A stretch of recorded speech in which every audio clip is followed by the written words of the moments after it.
টংলা মহাবিদ্যালয়ৰ সোণালী জয়ন্তী বৰ্ষই এক ইতিহাস ৰচি মহামিলন আৰু সমন্বয়ৰ বৰভেটি গঢ়িলে। বিটিআৰ কুকুৰাঝাৰ বড়োলেণ্ড ইউনিভাৰ্চিটিৰ অন্তৰ্গত টংলা মহাবিদ্যালয়। এই টংলা মহাবিদ্যালয়ে 50 বছৰ গৰকিলে। উল্লেখযোগ্য যে যোৱা 1 ফেব্ৰুৱাৰীৰ পৰা আৰম্ভ হৈছে মহাবিদ্যালয়খনৰ সোণালী জয়ন্তী। উক্ত জয়ন্তী বৰ্ষৰ খবৰ পোৱা মাত্ৰকে সমগ্ৰ অসমতেই কৰ্মসূত্ৰে সিঁচৰিত হৈ থকা প্ৰাক্তন ছাত্ৰ-ছাত্ৰী উপস্থিত হয়হি অতিকে আপোন মহাবিদ্যালয়খনত। এই জয়ন্তী বৰ্ষৰ যেনে এক মহামিলন আৰু সমন্বয়ৰ বৰভেটি গঢ়ি চকুলোৰ বৰলুইতৰ ঢল বোৱাই তুলিলে অন্তৰংগ অনুষ্ঠানে। আনহাতে প্ৰতিজন মহাবিদ্যালয়ৰ অৱসৰী প্ৰবক্তা আৰু অধ্যক্ষক জনাই বিৰল সম্বৰ্ধনা। এক ভাবিব নোৱাৰা জয়ন্তী বৰ্ষৰ প্ৰতিটো কাৰ্যসূচীয়ে যেন আনন্দ উল্লাহৰ স্মৃতি ৰচি মহাবিদ্যালয়খনৰ স্মৃতিগ্ৰন্থ উন্মোচন কৰে মাজবাট সমষ্টিৰ প্ৰাক্তন বিধায়ক ৰথেশৱ বৰ্মই।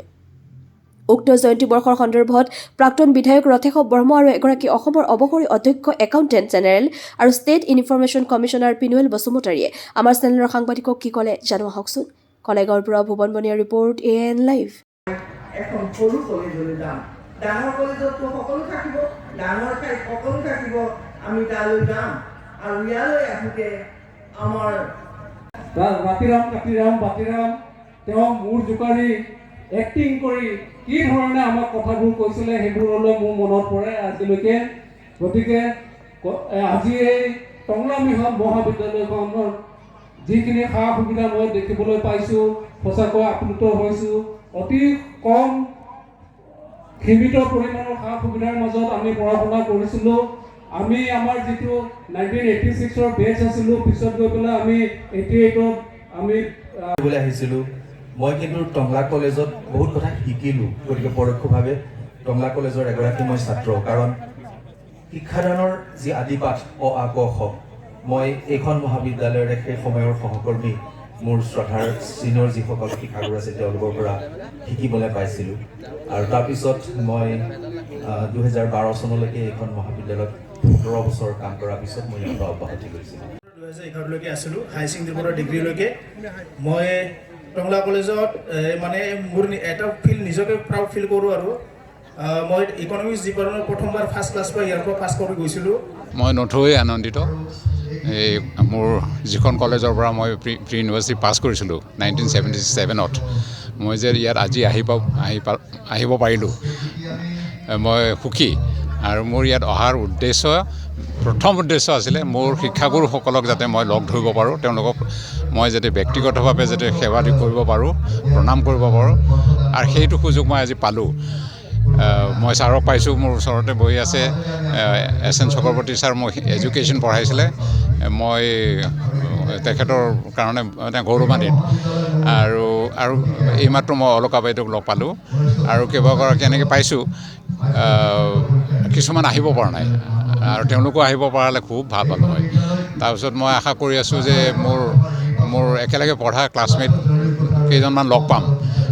এতিয়ালৈকে মই এজনহে পাইছোঁ, এখেত ৰথেশ্বৰ ব্ৰহ্ম, আগৰ মাজবাটৰ MLA, তেখেতক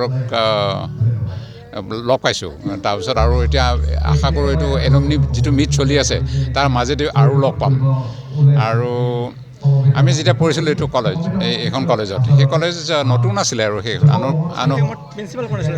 প্ৰিন্সিপাল আছিল ডক্টৰ বাচিৰাম বড়ো। আৰু তেখেত মোৰ শিক্ষাগুৰু আছিলে। তেখেতে মোক হিষ্ট্ৰী পঢ়াইছিলে আৰু খুব ভাল পঢ়াইছিলে। মানুহজনটো খুব ভাল আছিলে, অমায়িক আছিলে।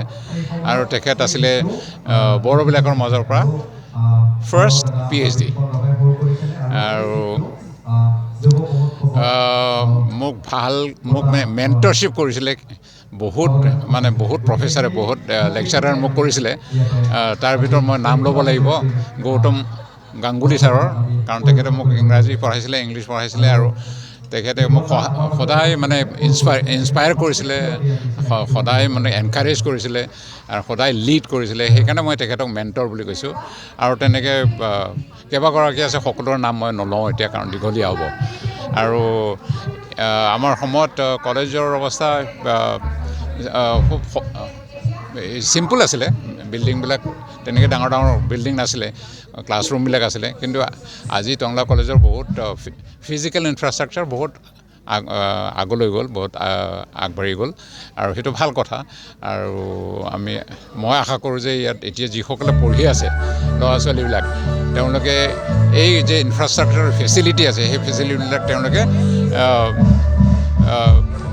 সৎ ব্যৱহাৰ কৰিছে আৰু তেওঁলোকে শিক্ষা গ্ৰহণ কৰিব সেই হিচাপে ধন্যবাদ ধন্যবাদ টংলা কলেজত 50টা বছৰ পূৰণ কৰিলে কি ক'ব ছাৰ যে আপুনি আহি অনুভৱটো এতিয়া গল্ডেন জুবিলি বা 50 ইয়াৰ্ছ পাৰ হ'ল এতিয়া যিখিনি মই যেতিয়া পৰীক্ষা দিম বুলি 1977 চনত ইয়াতে ছাত্ৰ হিচাপে প্ৰিয় পৰীক্ষা দিম বুলি যিটো দিছিলোঁ ইয়াতে 77ত সেই সময়ৰ অৱস্থা আজিৰ অৱস্থা অলপ কি কৰি চালে পাৰ্থক্যটো বহুত ডেভেলপ হোৱা যেন দেখা পাইছোঁ ভাল লাগিছে নিজে পঢ়া কলেজখন দেখি পেলাই উন্নতি হোৱা দেখি পেলাই ভাল লাগিছে ছাৰ আগন্তুক কলেজখনৰ সম্পৰ্কত কি ক'ব ছাৰ এইখন কলেজততো এইটো যিটো 3000 ষ্টুডেণ্টছ এতিয়া এনৰলমেণ্ট আছে এতিয়া ওদালগুৰি কলেজে ইতিমধ্যে কেম্পাছ বনাবৰ কাৰণে পইচা প্ৰায় 250 কোটি টকা পাইছে